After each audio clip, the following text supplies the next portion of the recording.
Hola, ¿qué tal? Saludos cordiales aquí en TV Senado por el 107.1 de Radio Universidad Central para conversar con un senador de la República que nos va a acompañar con música porque hay un grupo orquestal que está de visita en el Parlamento acá en Valparaíso, así que ustedes van a escuchar los sones mientras dialogamos con un senador que representa a la zona de la frontera. Aquí está su ficha de presentación.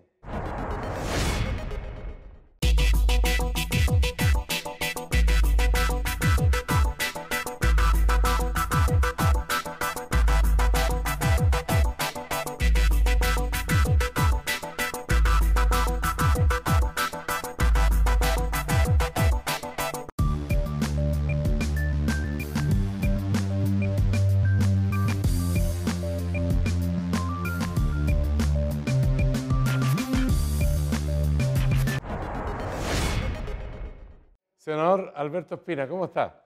Hola Sergio, ¿cómo está usted? Qué gusto de verte, encantado de poder conversar contigo.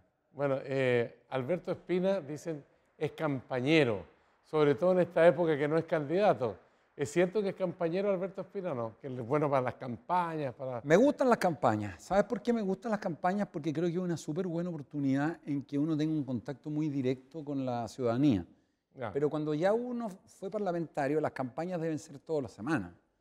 Porque la verdad es que un candidato que va a la reelección, yo no fui voluntariamente en la reelección después de 28 años en el Congreso, porque creo que se cumplió un ciclo y hay que darle paso a nuevas generaciones, a nuevo liderazgo. Yo tengo la convicción de que uno cuando es senador y ha hecho bien su pega, las campañas la verdad es que son totalmente distintas, porque ya no deben cambiar mucho respecto de lo que se hace permanentemente durante la semana distrital o semana regional. Pero a mí las campañas siempre me gustaron. Hay gente que no les gusta, a mí las encontraba que era como era una posibilidad de tener un contacto muy directo con la gente. Y entre paréntesis, hay gente que a uno lo apoya, hay gente que lo critica. Pero yo por lo menos en la Araucanía siempre fui tratado con mucho respeto, hasta el día de hoy. Así que a pesar de los conflictos que hay en la región, entrando a los lugares más complejos, yo lo único que tengo es una tremenda gratitud por la región de la Araucanía. Y si bien no nací en ella, me siento como un hijo adoptivo, así se dice, de la región de la Araucanía. Ahora, para los que estudian la política, antiguamente las campañas estaban en función de proyectos, de programas que tenían una inspiración ideológica doctrinaria. Sin embargo, hoy día, esos mismos expertos dicen que los políticos buscan cuáles son los intereses de la gente y ahí arman el programa. ¿Es así o no?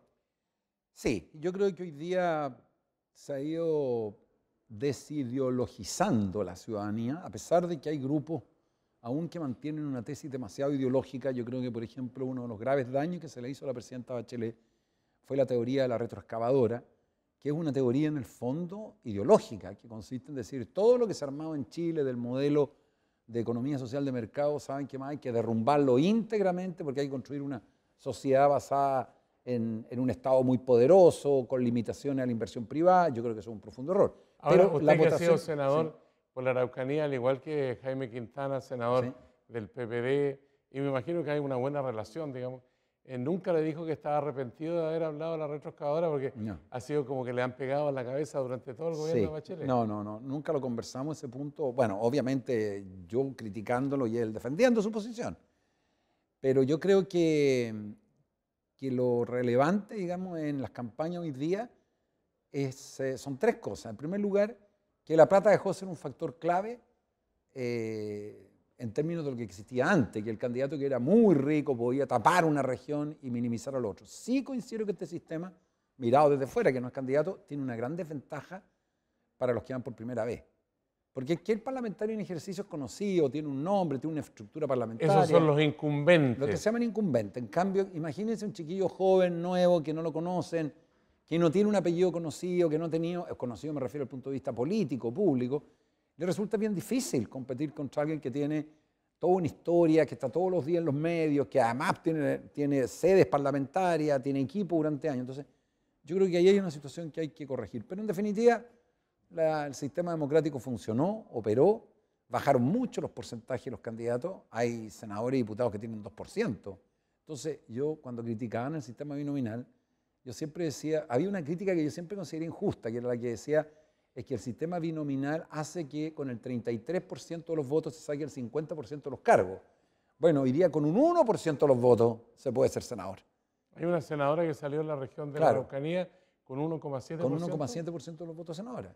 Yo no, que yo la conozco, ¿eh? Es una mujer realmente capaz, pero lo que quiero decir es que la proporcionalidad permite mayor diversidad, pero tiene el problema que salen personas con muy pocos votos, y lo segundo que tiene de dificultad es que yo no sé cómo se las van a arreglar para hacer terreno, porque mi experiencia es que yo a los 16 años que fui senador de la Araucanía, y soy todavía hasta marzo, ya recorrer 16 comunas era una locura en tiempo. Imagínate ahora que tiene que recorrer 32 comunas.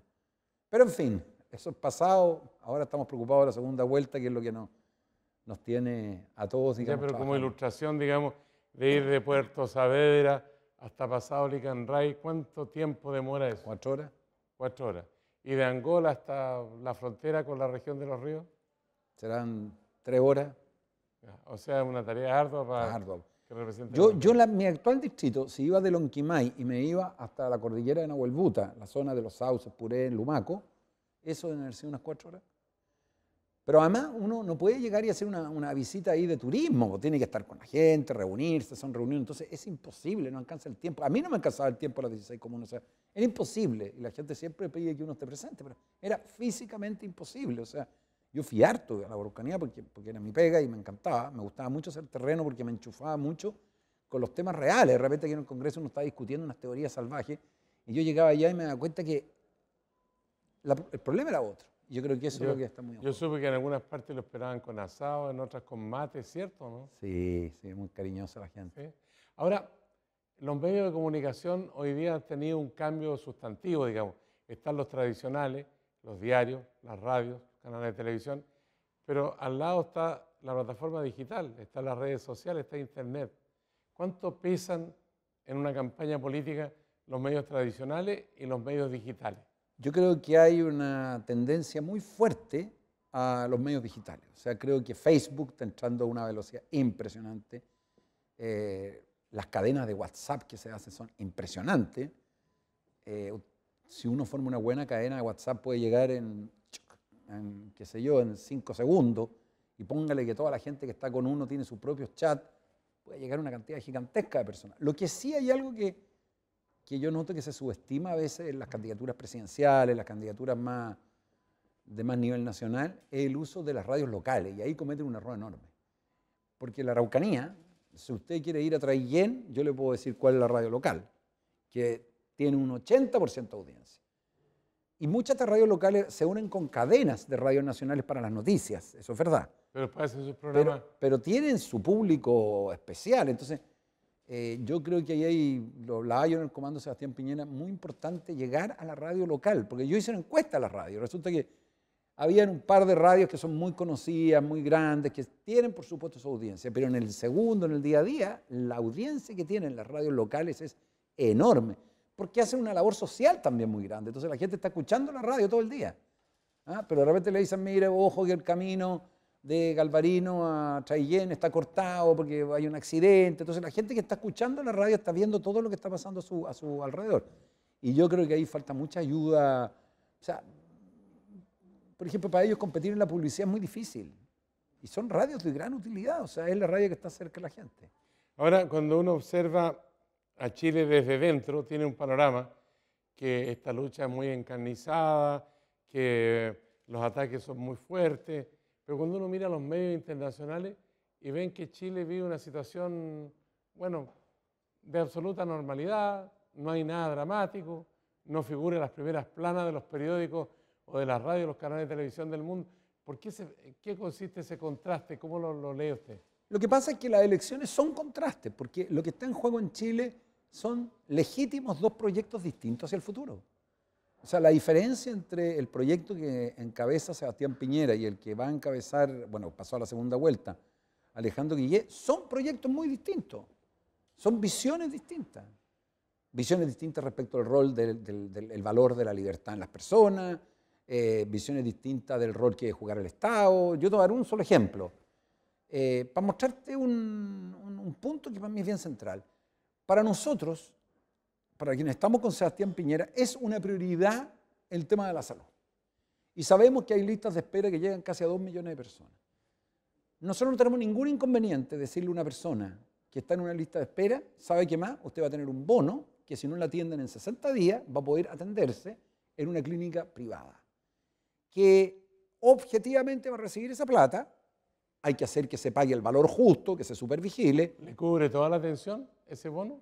Sí, claro, la atención de la especialidad para la cual está pidiendo. Si una persona tiene, qué sé yo, tiene una hernia y vive, qué sé yo, en cualquier comuna, pongo en Angol, y resulta que el hospital está, pongamos cualquier comuna, el hospital está con una lista de espera enorme y no la puede atender inmediatamente, como puede ser en Victoria, no quiero ejemplificar en un caso concreto, quiero decir, en cualquier hospital, o en Santiago, y usted le dicen, mire, ¿sabe qué más? Tiene que volver en 6 meses porque esa es la lista de espera, porque no tiene más. Bueno, yo digo a nosotros, por ejemplo, que a esa persona la atienda una clínica privada, nos da, o sea, lo encontramos bueno, en la medida que la clínica privada cobre lo justo, no se enriquezca ni haga un negociado. Pero es bueno, porque lo que importa es que esa persona se mejore. Lo que importa es que esa persona que tiene hernia, que no se puede levantar y anda con un dolor, yo tuve hernia, así que sé lo que es ese dolor, y que es invivible. Claro, yo tuve la suerte de atenderme en una clínica privada porque tengo ISAPRE y lo demás, pero ¿cuánta gente he visto así? Entonces, hay conceptos distintos. Por ejemplo, la asamblea constituyente. ¿Cómo no va a ser distinto que Guille proponga una asamblea constituyente? Significa que se van a elegir personas para hacer toda una constitución de nuevo. Nosotros decimos, no, la constitución actualmente, que ha tenido más de 300 cambios, que está firmado hoy día por ¿cómo se llama?, por Ricardo Lagos, necesita cambios, sin duda. Acuérdate que nosotros presentamos 80 cambios a la Constitución, pero no se hace por la vía de una asamblea constituyente que se transforma en un acto de confrontación, sino que el Parlamento recién electo por la ciudadanía, es el que resuelve cómo se cambia o no se cambia la Constitución. O sea, la teoría de que todo hay que derrumbarlo para construirlo de nuevo, que yo creo que es parte importante de lo que está planteando el programa de Guille, que yo lo he leído en detalle, no todo, porque no hay que entrar en una campaña del terror, es totalmente distinto al nuestro. Y ahí te contesto una pregunta, perdona, que tú decías, mira, de la ideologización. Nos han preguntado mucho, ¿qué va a hacer Piñera para lograr el 50% de los votos? 50 más 1. 50 más 1, claro. Hay que ir a buscar el voto, comillas, demócrata cristiano. Porque si tú sumas Piñera más Kast, hace 44%. Supongamos que el 80, 90% de los votos de José Antonio Kast van a sumarse a Piñera. Él lo ha pedido. Se va a dar un porcentaje así. Pero ¿cómo conquistamos el 6 restante? Que es lo mismo que nos pasó en la elección anterior. Cuando Piñera fue presidente, él llegó al 44, le faltaban 6. Pero ahora sacó 1 millón de votos menos, 800.000. Sacó 450.000 menos. ¿Sí? Sí. Pero porque puede votar más o menos gente, si yo no estoy yo lo que quiero decir es, ¿cómo se conquista ese voto? El voto de centro, que mucha gente en Chile se define de centro, es un voto esencialmente de personas que a su vez se definen de clase media. Y a su vez son personas que no les gustan los extremos, no les gustan que entre un sector y otro anden a las patadas. Y lo que quiere de un gobierno es que sus 5 mayores temores, preocupaciones, haya un gobierno que se preocupe, pero se preocupe y la pueda resolver. ¿Y cuáles son los temores que tiene el ciudadano que se define de clase media, que habitualmente es de centro, que no está metido en la vía política contingente? Yo quiero una red de protección razonable. Quiero poder tener empleo estable, y quiero poder aumentar mis remuneraciones, porque se puede tener un empleo y estar como el oro en el alambre sin saber cuándo lo van a echar. Quiero tener un empleo estable. Segundo, le tiene miedo a enfermarse. Y yo lo que quiero es tener una red que me permita, si me enfermo, tener una atención de salud a tiempo. Empieza a pensar sobre los 55 años, porque antes nunca se preocupa uno de eso, que va a jubilar. Y dice, chuta, tengo que jubilar. Y resulta que mi jubilación es rebaja. Entonces, quiere que le ayuden a ir mejorando su jubilación. Los robos ni asaltos ni hablar.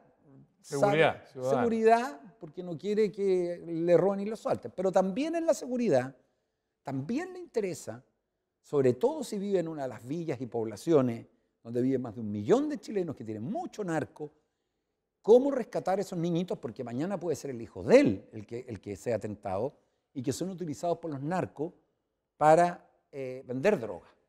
La PDI nos decía, la cantidad de niños entre 14, 15 y 16 años que los cobardes, los narcotraficantes utilizan. Pescan un cabrito de 16 años y le dicen, mire, ¿sabéis, cabrón? Aquí hay 5 pitos de pasta base.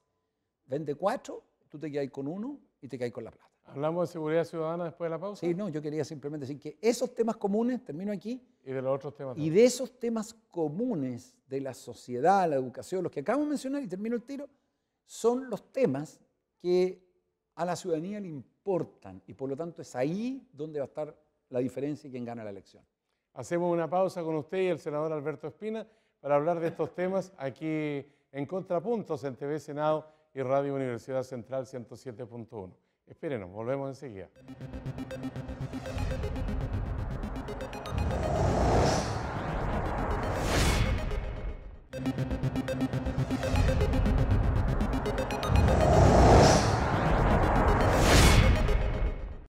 Ya estamos de vuelta con el senador Alberto Espina en Contrapunto 107.1 Radio Universidad Central. Senador Alberto Espina, seguridad es una de las aspiraciones de la ciudadanía, según revelan todos los estudios de opinión pública. El presidente Piñera hizo una promesa en el gobierno anterior y esa promesa se cumplió más o menos a medias, digamos. Hoy día la tarea sigue pendiente en algunas regiones con más o menos intensidad. Es un problema de carácter policial, de carácter judicial, ¿qué? A ver, lo primero es decir que Chile tiene en materia de delincuencia 2 delitos que están muy disparados, que son los robos violentos, cometidos en la gran mayoría, el 80% por pandillas o bandas, y el narcotráfico. Nosotros no somos un país que tenga secuestro, gracias a Dios, ni tenemos grandes homicidios, pero tenemos 2 delitos que están en relación al resto de los países muy disparados. O sea, tenemos muchos robos y tenemos mucho narcotráfico y además con mucha impunidad. Piensa tú que 9 de cada 10 robos, según datos oficiales del Ministerio Público, 9 de cada 10 robos, estamos hablando de robos violentos, portonazos, entrada a la casa, locales comerciales o en la vía pública con cuchillos, 9 de cada 10 se archivan sin resultado. Es una barbaridad, o sea, para ponerlo en otra cifra, y un poquito más. ¿Ineficiencia de la Fiscalía? Yo creo que hay que hacer un proceso de modernización integral al sistema porque falla integralmente. Y te voy a decir cómo. En primer lugar, modernizar a las policías. Yo creo que los policías, o sea, nosotros tenemos la convicción, yo lo he estudiado esto por años. Más de alguien que está mirando dirá, pero si en Carabineros, por ejemplo, se perdieron 28.000 millones de pesos defalcados por altas autoridades, incluso de la policía uniformada. Entonces, le dieron más presupuesto ahora en el Congreso para el próximo año. Entonces, ¿cómo se conjuga eso?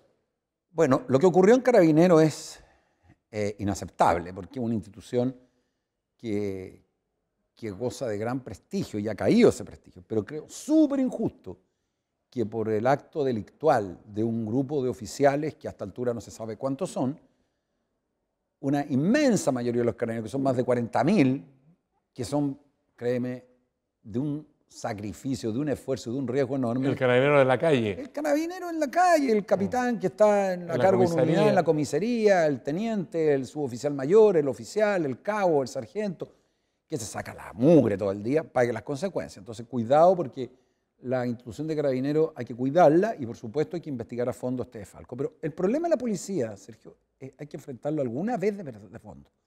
Aparte de modernizarlos administrativamente, necesita urgente una modernización en lo que es la investigación y análisis delictual.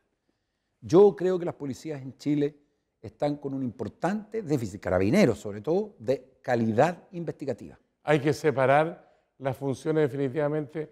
La PDI investiga y Carabineros previene el delito, ¿eso es? Yo creo que hay que ir a esa tendencia, eso debería ser lo correcto, pero sin desmantelar las unidades especializadas que tiene hace tantos años Carabineros y que están destinadas a investigar delitos puntuales. El OS7 que investiga los narcos, el OS9 que investiga los robos, y así otras unidades que se han ido especializando, porque ese es un capital humano que vale mucho. Pero si tú me preguntas qué nosotros queremos hacer en delincuencia.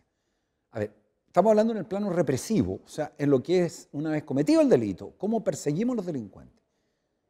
Policías especializadas y cómo prevenimos el delito. Policías especializadas.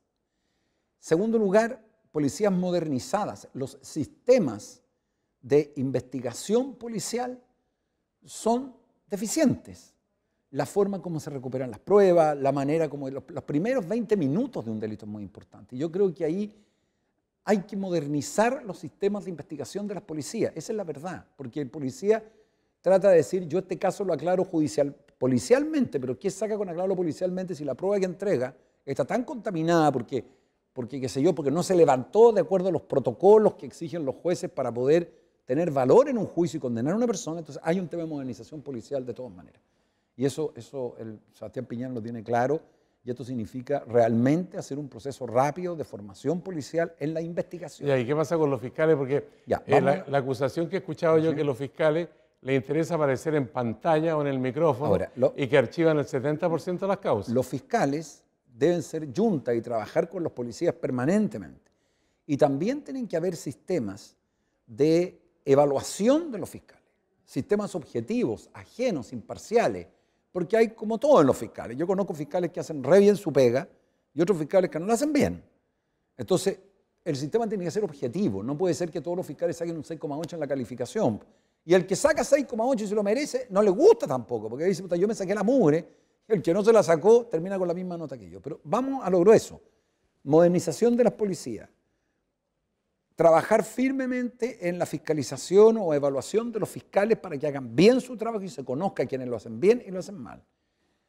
Mira, Sergio, los delitos tienen dos maneras de investigarse. Uno, por caso. Dios no lo quiera, te roban a ti, me roban a mí. Lo otro pues, se llama por focos. Por foco significa que no miremos tu caso y el mío separado. ¿Fue el mismo modus operandi?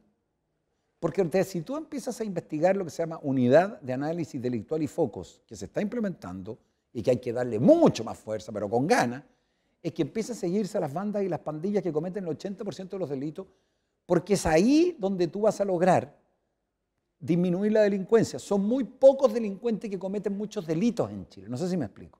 Y para eso tiene que tener unidades especializadas en perseguir bandas y pandillas. Y los portonazos no los pega un delincuente solo. El ladrón solitario en Chile se ha ido acabando. Pero yo he escuchado muchas veces que dice, oye, este tipo hizo tal y cual cosa y anda suelto en la calle. Porque hay que mejorar la calidad de las pruebas que se recluta. Porque también hay que hacer públicas las resoluciones de jueces.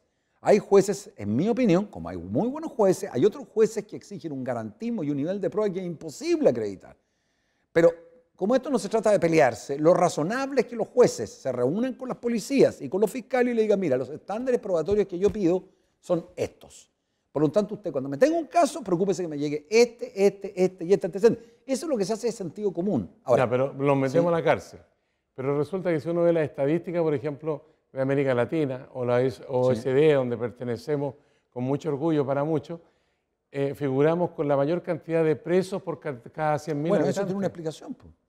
Como los niveles de impunidad son tan grandes en Chile, robar se ha transformado en un gran negocio. Y si no hay un efecto inhibitorio de la pena, el número de delincuentes que van entrando aumenta.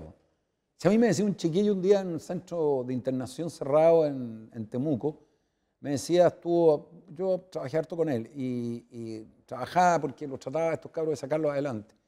Y súper buena onda, de repente se fugó. Entonces me dijo, pero don Espina, me dijo, ¿y para qué yo voy a ir a trabajar si me gano 200 luquitas, bueno, robo durante 3 semanas, me gano 700 lucas y vuelvo aquí, estoy 3 semanas?